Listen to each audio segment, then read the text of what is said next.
Today, our speaker is Kuala Pasqua. Kuala is the coordinator of the Ahupua'a Accelerator Initiative with the Hawaii Conservation Alliance. She's born and raised on Oahu and currently resides on the Big Island. She holds a master's degree in natural resources and environmental management from the University of Hawaii at Manoa. Her bachelor's degree she earned at the University of Hawaii at Hilo in Hawaiian Studies and Marine Science. Kuala has a strong experience in interdisciplinary and collaborative projects engaging managers, scientists, and cultural practitioners. She also possesses important policy and management experience across public and private sectors, scaling up from local to statewide to national. Further ado, Kuala's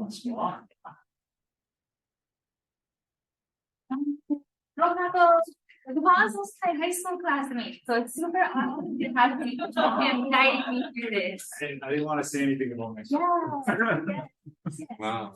So grateful to be here with you all today. So I don't know if a flyer for this did go out, but I wanted to draw your attention to this image right here, which I'll kind of focus on in a second. And today, a lot of what I'll share is my own journey with the intention of highlighting different pathways that may be available to you when thinking about community and culturally centered work in the natural resource and environmental management field here at home or elsewhere, nationally, regionally, around the world. Okay, so had a bit of an existential crisis because Melissa asked me to share a picture of my work. And I don't know if you guys ever do this, but I was like, what is my work? What is it actually that I do? So take a look at this picture again and tell me what you see. What do you guys see? Yeah.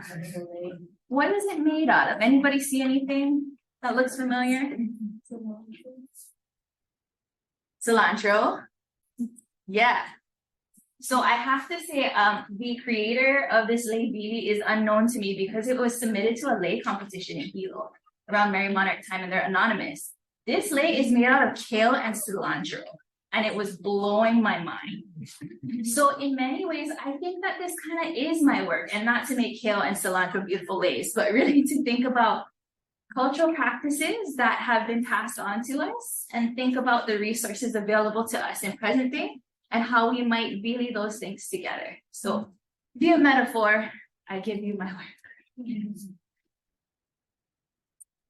Before I get started, I think so much of what we do as individuals in our academic and professional journey is shaped by those around us that we encounter, that we descend from, those who mentor us. And so here's a shout out to a lot of the branches that have and continue to contribute to who I am today. You see a lot of ancestors there, grandparents. If you look in the middle, that's me in a time machine reading a newspaper. It's actually my grandma. And just a lot of people who have really shaped who I've become on both sides of my mom's side and my dad's side and beyond. And then this is my tiny family. So I live with my daughter, my partner Rodney, and soon to be one more in January over in Cha'au on Hawaii Island. My daughter is named after a few of the people that you saw on the previous slide, but after today, you'll also have the privilege of saying you know a baby who was named after a rim, because my partner is a really big rims and tires guy. And she's standing on a Weld Cheyenne rim in that picture. And Cheyenne is one of her middle names because of that rim. So just a little fun tidbit. Her name is Avavale, so I hope you get to meet her one day soon. So relatedly, I don't know if we're going to run into issues with that, but that just says audience participation, and I'm a very interactive person. I like discussion-based forums, so I'm going to turn this around to you folks many times throughout our session. It's okay if it stays up too. It's just a Zoom thing. So I know this is weird because you don't usually do this in classes, but I'm going to ask you to take out your phones and open your photos. And in no longer than 20 seconds, but ideally closer to 10, pick the first photo of someone or something that has shaped you. So let's give you about 10 seconds. to do that, because if I say 10, then you'll take one.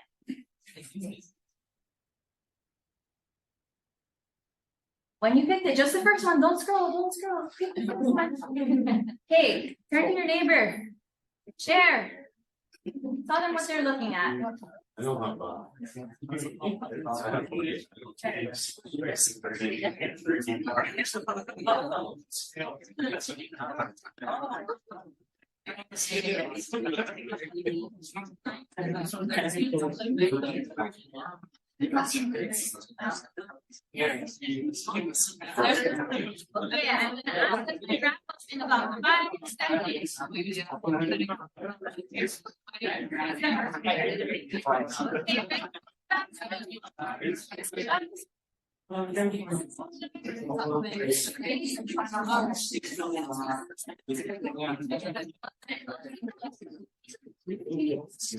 Thanks, guys. Actually, there'll be several more of these. So if you can come back, we're gonna do this a few more times. I hope it was meaningful for you to quickly share those pictures, and I hope you will continue to share the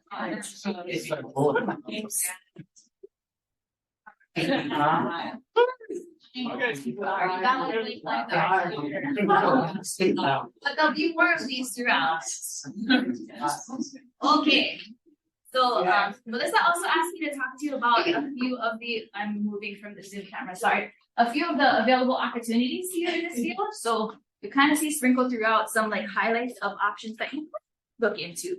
On this slide, I'll note though that a lot of these are kind of undergraduate related things. So a lot of my experiences, particularly in ecological surveying techniques, came from PIPES at UH Hilo, which is an amazing internship program. Also the Kealoha STEM Scholars Program.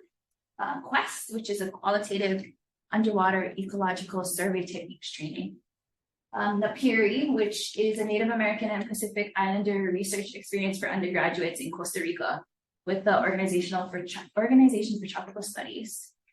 Dr. Tamara Tixon and Dr. Heather McMillan previously led a UH and University of the South Pacific Field School on social ecological indicators, which was a super cool opportunity for us to better learn about, yes, the topic of indicators, but also learn together with our cousins and colleagues across the Pacific.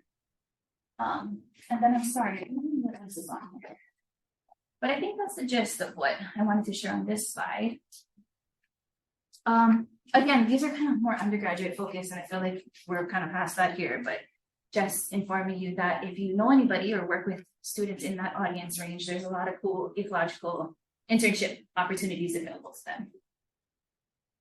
Okay, so then came to the grad school after UH Hilo, where I was studying intertidal ecology, OPEs, hau'uke'uke, that kind of stuff. But I realized in studying OPE ecology that why am I going to study Olympic colonies if the largest pressures for intertidal communities comes from humans, which led me to NREM. So I'm really grateful for my time here. While at NREM, I was also really grateful to be invited by Dr. Tipton to be a part of a larger NSF Coastal Seas project they had underway, specifically around a need to better understand cultural ecosystem services. And I think at the time that also paired pretty well with what we were learning in our introductory NREM courses, that there appeared to be a need to better understand what cultural ecosystem services look like in various communities and how they might shape decisions. So here's just some highlights of some of that work under the mentorship of Mehana there as well, Dr. Bond. We were able to convene a couple different community workshops on two different corners of the island chain. So Ka'upulehu is in West Hawaii, Big Island, and then Ha'ena is North Kauai. So the two different ends, bringing together community members to use cultural ecosystem services as a vessel to talk about the things that we care about in our relationships to people, in our relationships to place, and in the practices that shape stewardship efforts across communities. Here I'll highlight one component maybe of the pathways in that, you know, while you're doing your studies, trying to figure out what it is you're doing, what are you looking at, what are your results, what are your studies showing? I think pathways like academic publications are often raised as one of the important ways to convey the things that we learn. And I think that's a really important avenue. And I'm always cautiously optimistic maybe about publications. I'm not the biggest fan myself, but I happen to have been involved in a lot of them. And as the years go on, I'm better understanding the reach that can come from information dissemination outlets like peer-reviewed journals. So I know it doesn't feel, speaking for myself, it didn't feel good when I was writing the paper. It felt like, ooh, I'm not really into this, but I can say that it's helped me to reach a lot of different people that may not have, I may not have encountered otherwise, including folks in Europe, for example, studying culture ecosystem services, communities and First Nations in Canada.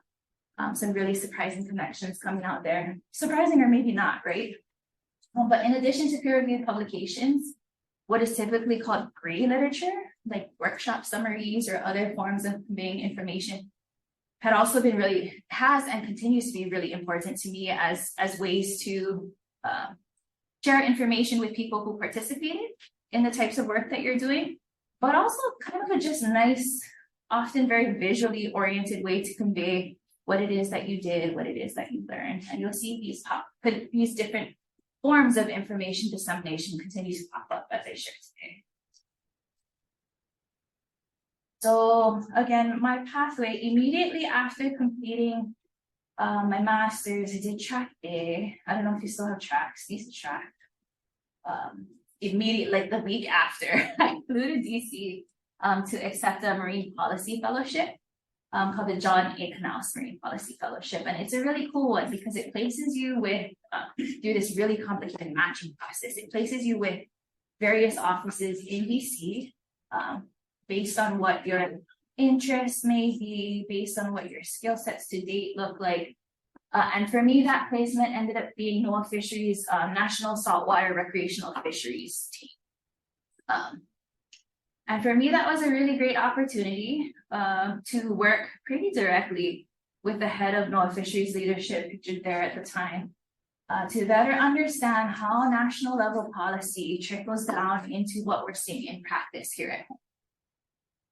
After my fellowship, it was just a year-long fellowship and it's compensated quite well. If anybody has interest in that, I would really highly recommend it and can connect you with Maya Walton about it. It's for master's students or those master's and PhD or those who have recently completed it. It has to be within a certain period of completion. But I stayed on after my fellowship. I stayed on as a contractor with NOAA Fisheries for a little while. Some of the cool things, again, with the information dissemination modes, right? Some of the cool things that I worked on there were kind of looking at, I wouldn't say updating, but doing a status update perhaps on their national implementation plan, looking at how that national policy is applied across the 8 regions under NOAA Fisheries, in addition to another special area, Atlantic highly migratory species that they monitor and manage. Really interesting insight to how a regulatory agency operates. And at that level, I learned really quickly that there's a lot of lawyers around, which is quite interesting to me. Obviously, right, regulatory agency, but interesting to see how the lawyer lens comes in together with the people who have strong ecological backgrounds or human dimensions work. These are some of the products that we worked on, and I had a pretty heavy hand in birthing to fruition, let's say. We did a series of regional recreational fisheries snapshots. So fact sheet, infographic kind of stuff, trying to highlight what's happening with non-commercial fisheries just across different regions. And then because of the pretty well-resourced constituent groups around this topic at the DC level, we also helped convene a national artificial reef workshop that brought together various groups to better understand what's the current regulatory landscape for artificial reefs and what are the potential areas of intersection with like industry kind, like the people who actually make the reefs. So that was a pretty cool broadening of my work thus far to look at intersectoral sort of collaboration around natural resource management projects. Okay, and then as you know, we had a little bit dodgy administration in place for a little while, which was a good time for me to leave the Federal Fisheries Management Group And I got invited by the late and great Dr. Eleanor Sterling to join their team over at the American Museum of Natural History, specifically their Center for Biodiversity and Conservation. At the time, they had a very large Pacific biocultural research portfolio. So a big majority of my kuleana was to help execute that research portfolio, making sure that our projects are moving, our funding keeps going, our reports are in order. So really fully immersive experience there. And, you know, I learned so many things from Eleanor, and I think I'm going to continue to realize the different things that she's mentored me in for a really long time to come. And to me, that was like a massive mark of an amazing mentor. So again, to bring it back to you folks, watch for those amazing mentors in life, because you never know how long somebody can have an impact on you. Okay. Be back one step. So thus far, those things that I showed you thus far, you might have seen a lot of pictures with a whole bunch of people in it. Did you see that in a couple different slides? So something that I realized during grad school and continuing on after is that I'm really good at bringing people together for parties that are not called parties. So I would call that a unique skill set. And again, to the audience participation phase, take a minute to think, turn to maybe a new partner, but don't talk to that partner for too long, okay, because we got to come back after. And talk about what unique skill you might have. It doesn't have to be in work setting. Maybe you're like really good at growing plants in your yard, or you're a good chef, or you're an artist, or you're good at kids. Any of the possibilities. Take a minute, go to your partner, and this time I'm going to set an alarm so we come back. And break.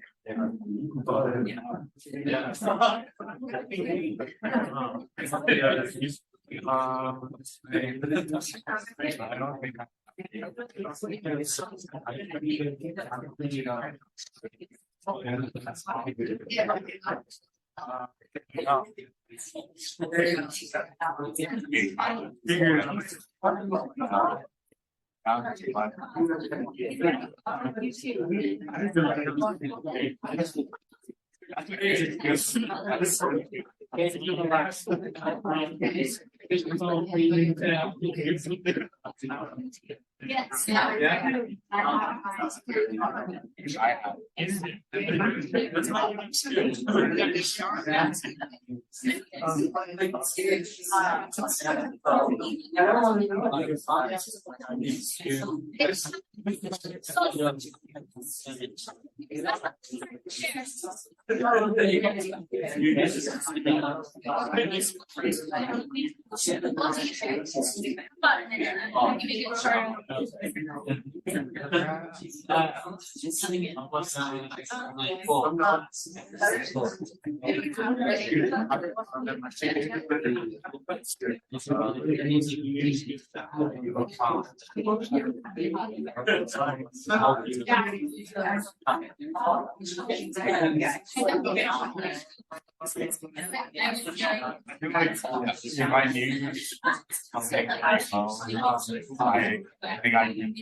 What are some fun ones we heard?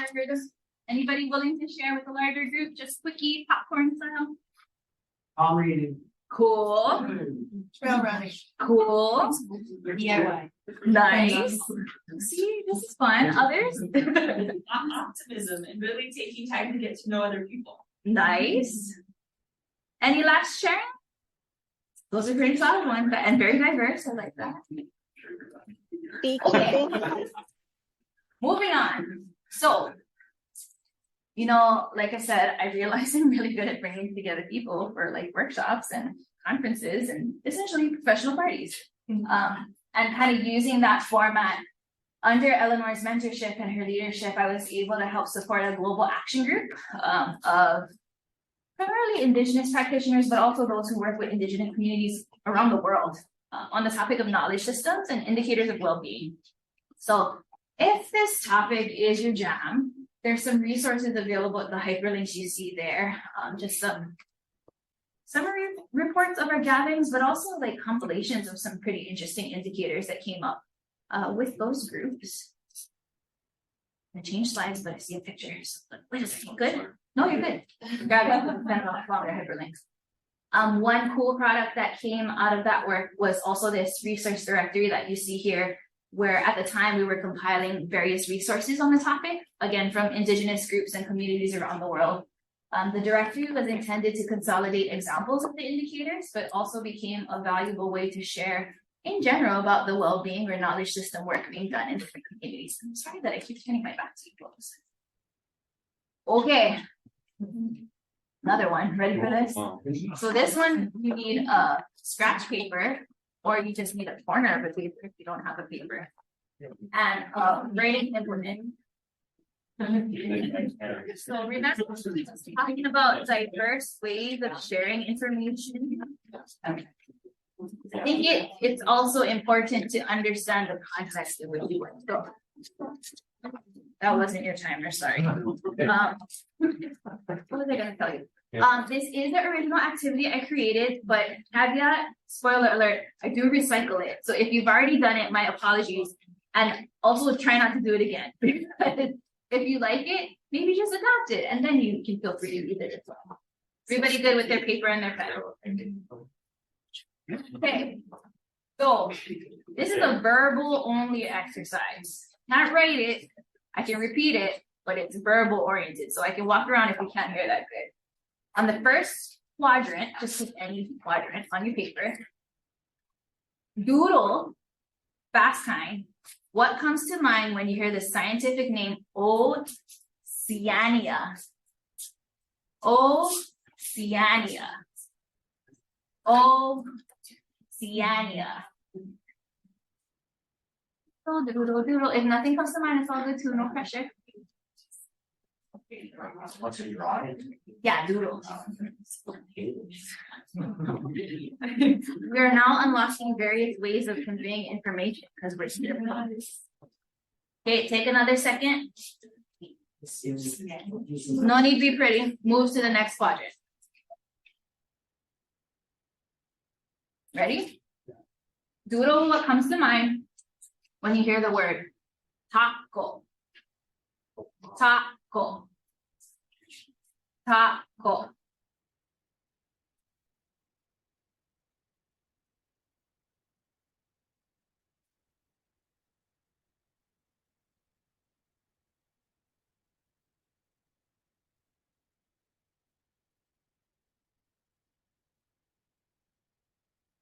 Okay, take 5 more seconds on that one.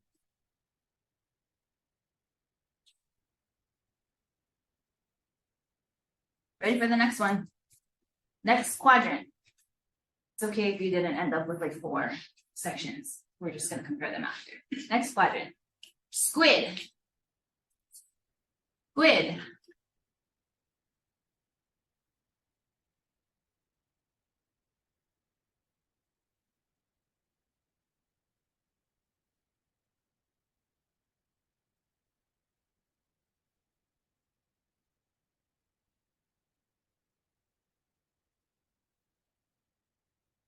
Okay, last quadrant. Ready?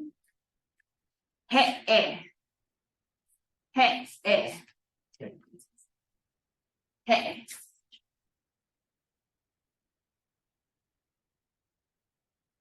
Take 5 more seconds on that. Okay, you can keep doodling, but now I'm going to ask some questions. How many of you have a similar picture across all 4 quadrants? Oh, I see maybe 1. How about across 3 quadrants? Hands up high. Okay, how about across 2 quadrants? How's about 1 lonely quadrant? No, good? Okay, So if you're comfortable, show your neighbor because that was the request I had last time. You don't need to, but other people wanted to see other people's videos.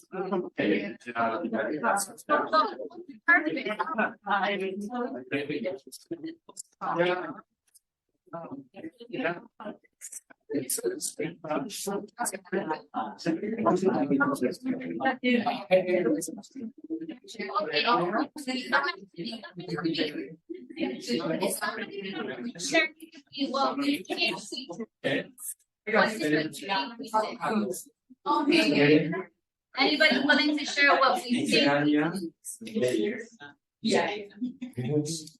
are. Why did we do? As a group, Yeah. What was the activity meant to do? show how there's multiple perspectives from a single like message. So what you did without knowing is you just doodled the scientific name for an octopus, the Japanese name. Can you say it again, the first? I think it's Cyania.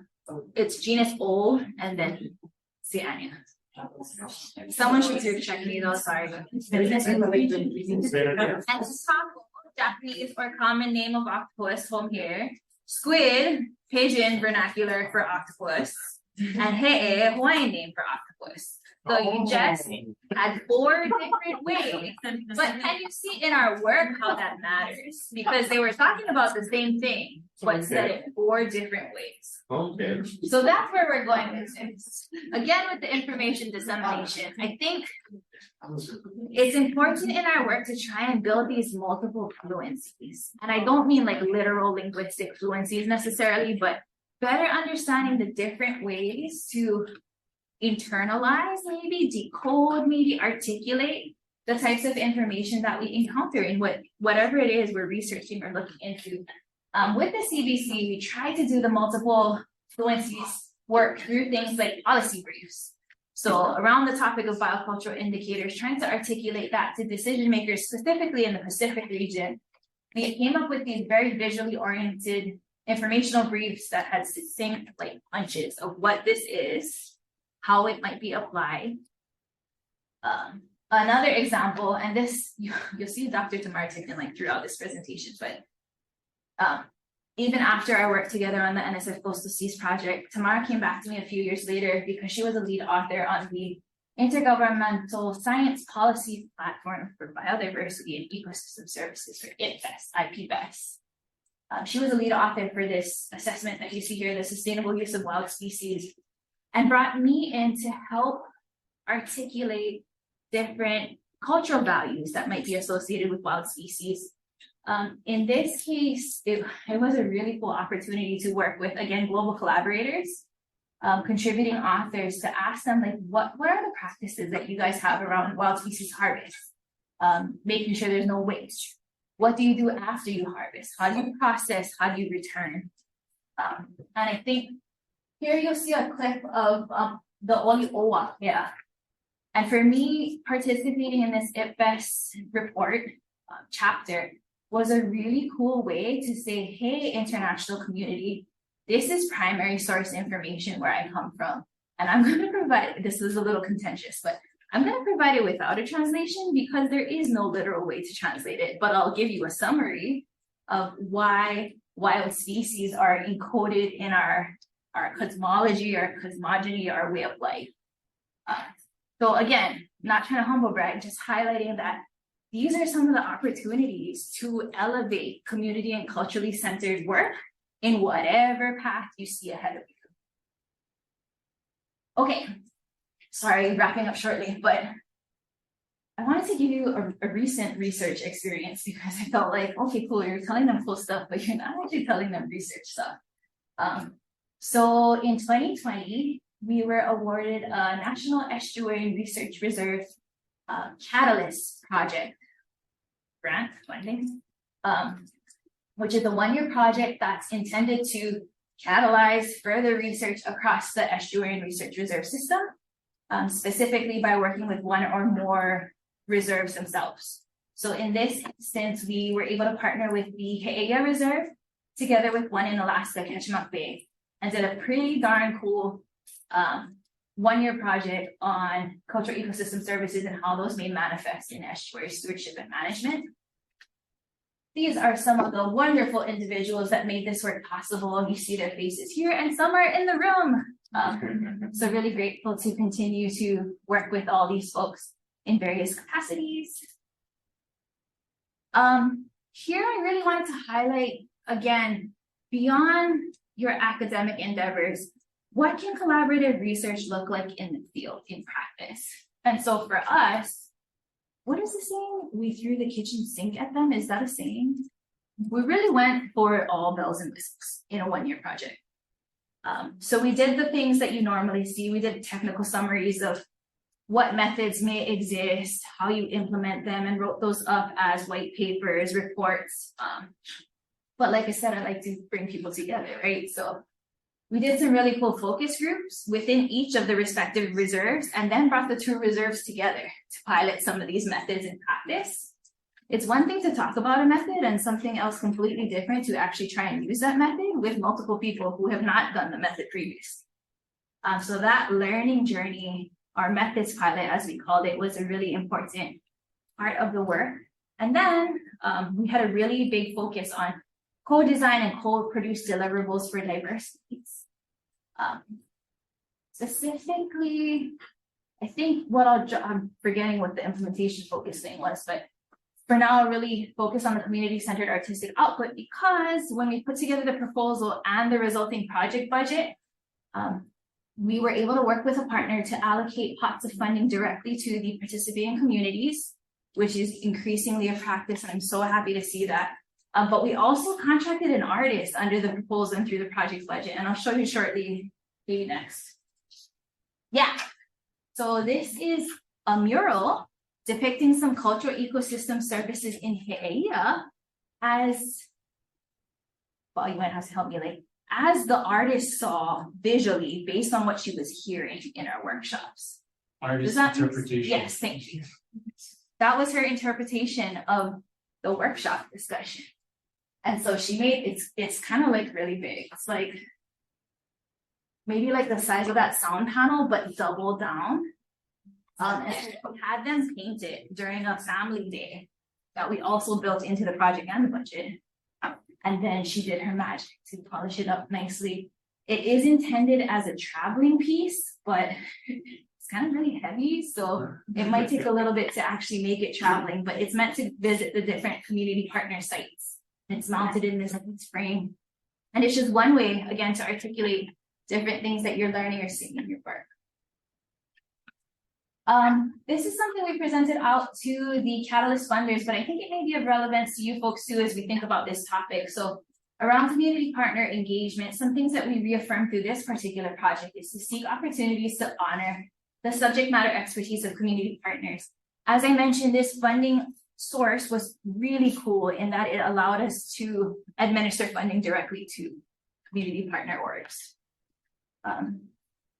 I think relatedly though, especially as we're thinking about a lot of the big pots of federal money that's coming in right now, I think it's really critical for us to be attentive to the needs and processes that may exist within small nonprofit orgs.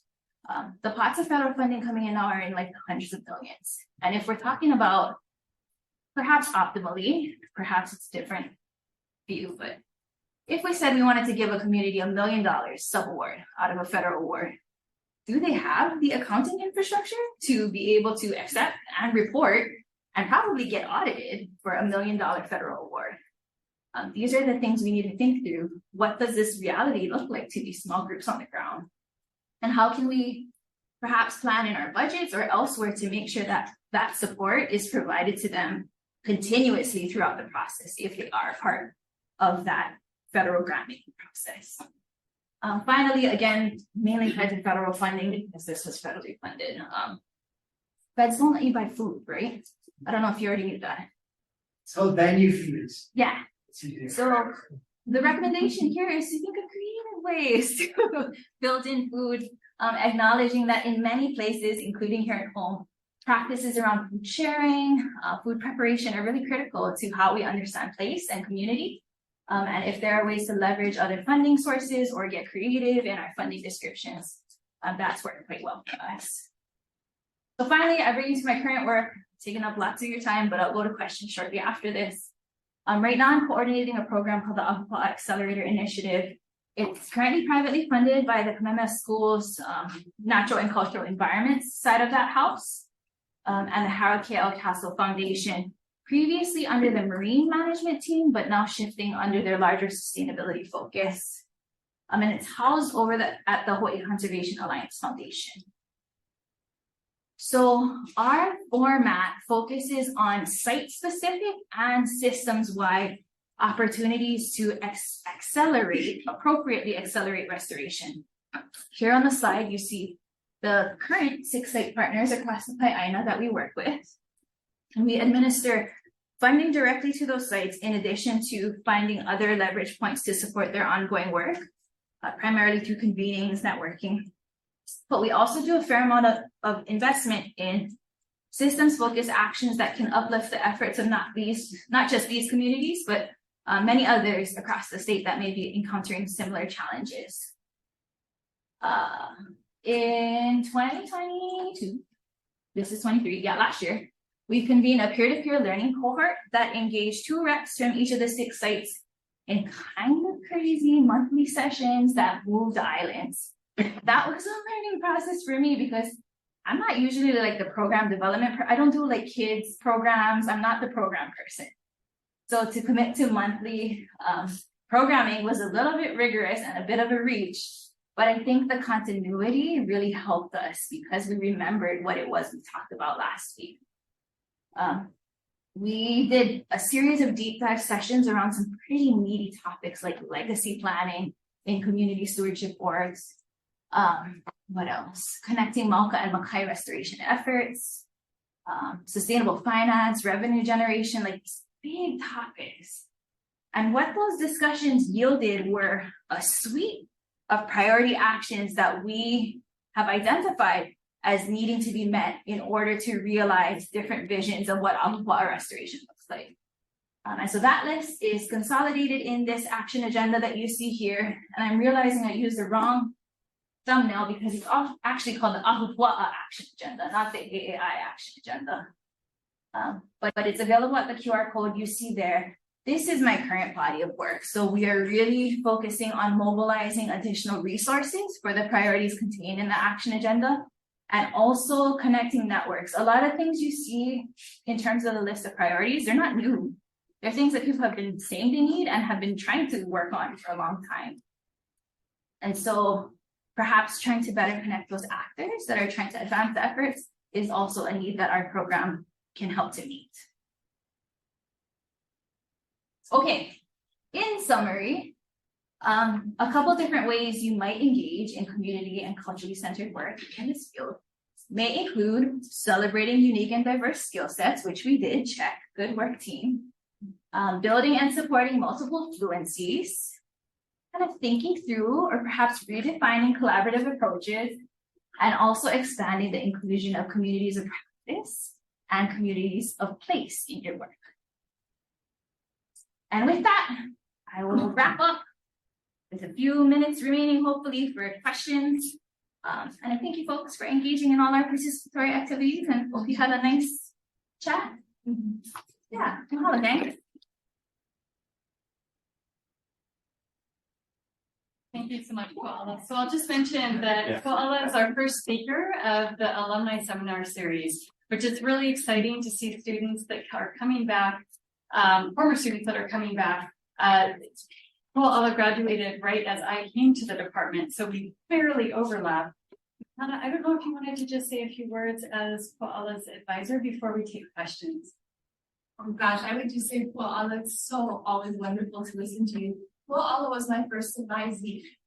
10 years ago, I started at NREM and I was assigned 2 advisees. And how lucky was I to have Koala, who at that point already had this amazing in-depth way of thinking about things. This very thoughtfulness about words and how she used them that made us think about things completely differently and bring together these parties that weren't parties. But that really, to see that first article and how much you've advanced the work and just to reflect on how much you taught me as a very young faculty member at that time and to have watched your work grow is such an honor. So. Questions, guys?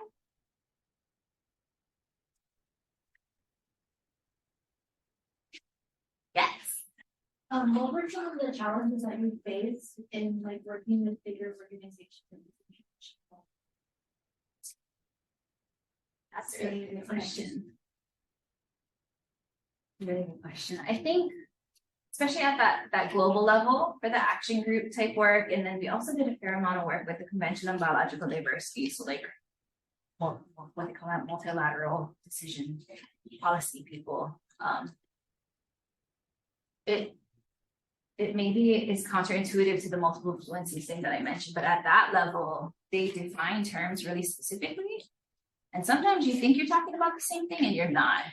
And it doesn't have to do with like, again, linguistics necessarily. It's just policy type people, practitioner type people, active resource managers. So that sort of code switching that was necessary at that scale was real difficult for me. I think it was interesting because, as I said, at the national level, there were a lot of people with legal backgrounds, right? And I think it's the same at the international level, but it also played out differently in practice. So that was interesting. The big NGOs have a really active role in those spheres. And so for us, we really use that to our advantage by trying to use those as pathways to disseminate the information we wanted to put out. So it wasn't a challenge that the bingos were involved, but I think something to be aware of how active groups like World Wildlife Fund and others are in those global spheres. I feel like I didn't really answer your question. Sorry. We have an online question. I see we have some more in person too. So I'll share the online question and we can go back to an in-person question. So from a graduate student in the department, Lily Chua. So great presentation, mahalo. I work very closely in the ecosystem services space and was wondering what are some of your challenges using the cultural ecosystem services as a vessel, like you said, to talk about Hawaiian values toward Aina. And also if you have any advice for a non-Hawaiian working with community and eliciting of cultural ecosystem services. Yeah, thank you.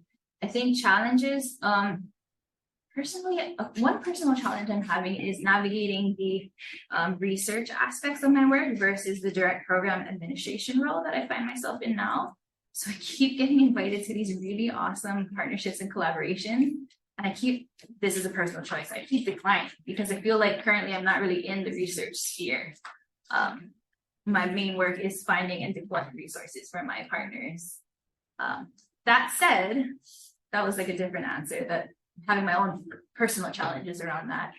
I think in terms of elevating the importance of cultural ecosystem services, it really depends on who you're working with, right? For us, for that Catalyst project that I mentioned, the National Estuarine Research Reserve System had a clear carve out for using ecosystem services assessments, ecosystem service assessments in their decision making. So they already said, we're going to use these things. And we use that as an entry point to say, hey, if you're already committed to this, you're missing this whole chunk of information because maybe you don't have a toolkit of available methods to you to try and assess those things. So I think the governance scaffolding around ecosystem service assessments can be difficult and important to find the leverage points of organizations, institutions, others who have already committed to using those types of things in decision making. In terms of approaching this work as a non-Indigenous individual, I think the approach that you use, the values that you hold, and the ways that you engage people in general are perhaps equally, if not more important than your ancestry. So if we can circle back to some of those takeaways that I shared earlier about lessons learned when engaging community groups, I think that sensitivity and that carefulness in approach is really good. Thanks. Someone had one? Yes. I was just going to ask, I don't know if this is the case or not at all, but have you ever encountered in your work with communities, a community who's completely like unreceptive or resistant to working with you guys or just didn't care about your project or initiative objectives, and what did you do to overcome that? Yeah, that's a really good question too. I think I haven't shown any communities that weren't receptive to our work, because if that was the case, we wouldn't have forced them to collaborate with us. But I think it's a reality that different communities are at different levels of, let's say, interest and preparedness to engage in larger collaborative projects. I think groups like Kua'aina Awamo have a really beautiful format of being invited to participate in collaborations. That's like their MO, that they only work with communities they're invited to work with. Having that community approach, I should say, to invite them to collaborate. I think for you folks in particular at this stage of your academic development, your research, the scoping of sites is really important. I didn't mention it, but I inherited those accelerator sites. I didn't select them myself. They were selected before I was hired. And that was really scary to me, because I wasn't privy to the conversations that identified those as site partners. I wasn't privy to how people may have felt positively or negatively about being included in a program like this. So we took kind of a long time, like over a year, to do listening sessions and really deepen our relationship building with the sites to make sure we were approaching it in a appropriate way. It's called the accelerator because it's formatted off of business accelerators, which made a lot of people really uncomfortable.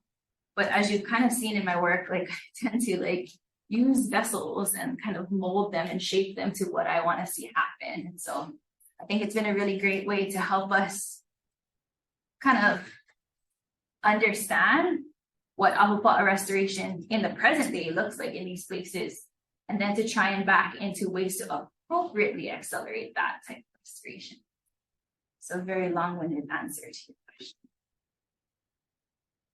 Other questions on any topic?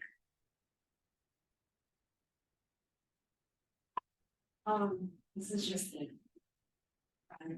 what are you like, all the things that you're trying to do? What would you say was Probably my kids. So that's like, I would have never this sounds stupid coming out of my mouth, but I'm really firm on using the terminology birthing papers, because I think it's like a real process to do papers that you like think of them, you put them together, you work on it, you're like incubating that paper, and then you release it out into the world.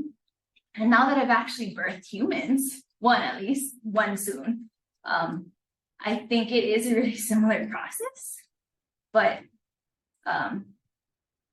interesting phase of life too, to try and balance like academic, professional, family work, and trying to identify what brings you value and happiness and all the things. So that was a cool one. Yeah.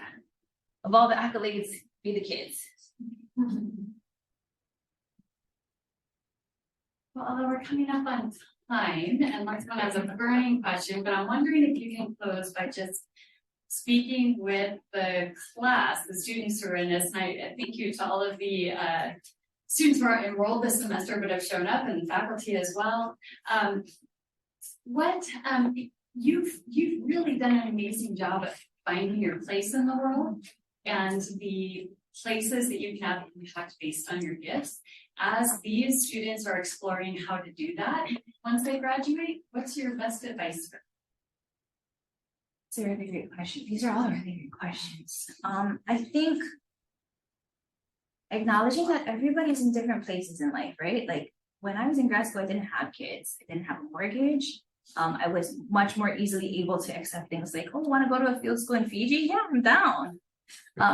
So I think acknowledging that everyone's in different situations. I think if you have the opportunity to move on some of these offers or new horizons that may arise, especially if they sound scary, I think you should do it, because there's tremendous growth in that.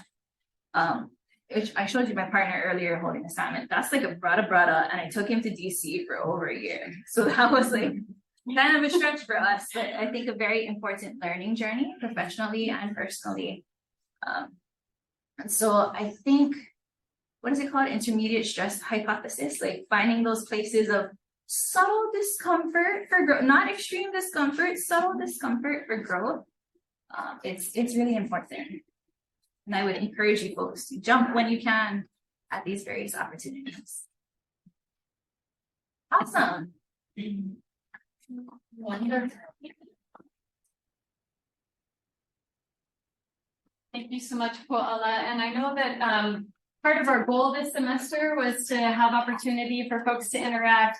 Koala needed to fly home to be with her family this evening. And so are you just jetting right now? No, not till 4:30, but that's only Okay. like 10 minutes. So Yeah. I'm around if you have other questions you want to ask directly.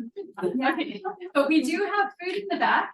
Our speaker for next week is actually here. Thank you, Clay. And so Clay will be presenting next week on a very timely topic, fire in the history and future of land care in Hawaii. So we appreciate him being here for that talk. And even though Clay is not an alumnus of NREM, we have a few of these talks this semester that are really timely, and he is a faculty member in NREM, which we're very thankful for. So with that, thank you. We hope to see you next week. And enjoy the food in the back. Pupa'a, who was the student host today, actually steamed and brought the ulu from his yard today, and that's also where the lake came from. So anyways, enjoy.